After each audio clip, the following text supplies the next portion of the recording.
fierce enemies, a man by the name of Al-Mughira ibn Shu'bah, who became a Khawarij, one of the Khawarij, the Kharijites.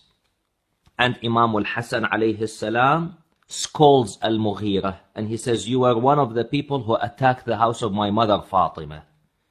This Al-Mughira ibn Shu'bah builds a minaret in his house, and he starts cursing and talking negatively about Amir al-Mu'mineen salamullahi alayh during the Khilafah of Amir al-Mu'mineen salamullahi alayh. Imam Ali in Masjid al-Kufa, and Al-Mughira ibn Shu'bah goes on his minaret in his house, and he starts talking negatively, in a negative way, against Imam Ali salamullahi alayh.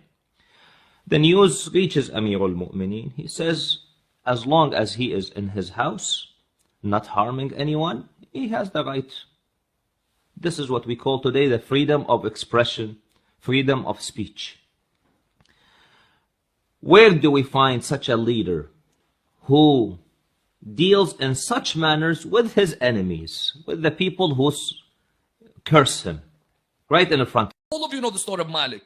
Malik bin Nuwayra, companion of Rasulullah sallallahu alayhi wa alayhi, comes into Medina, asks what's happened. They say that the leadership has gone to Abu Bakr. He said the rightful leader is Ali. What's the man from Banu Taym doing leading? He spoke out. The moment he left, Khalid ibn al-Walid told Abu Bakr, that guy's going to be a danger for us. Leave him to me. And you all know what they did to him. You all know what they did. As much as you try and sugarcoat what Khalid ibn al-Walid done to Malik bin Nuwayra in 2020, a few days away from 21, in 2020, until today the books talk. Khalid and Malik. Khalid and the execution of Malik. Why? Because Malik was an apostate.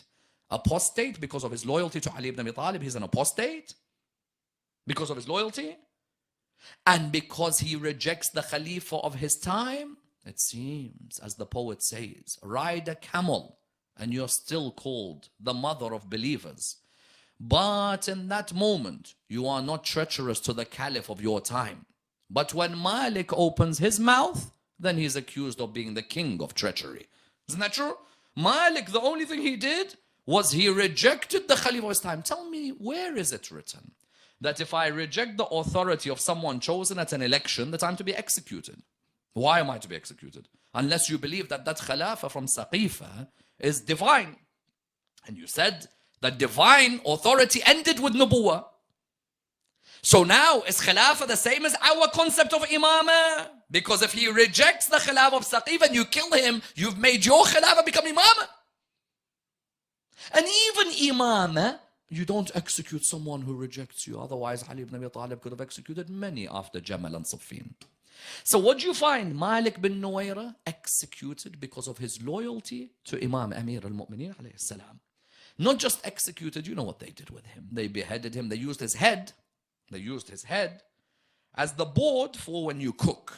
You know, you need, obviously, if you get like a hot pan or a pot, you need something to put it on, isn't it? As a human, you need something to put a pot on. So what better than to put it on a head, a decapitated head? What better?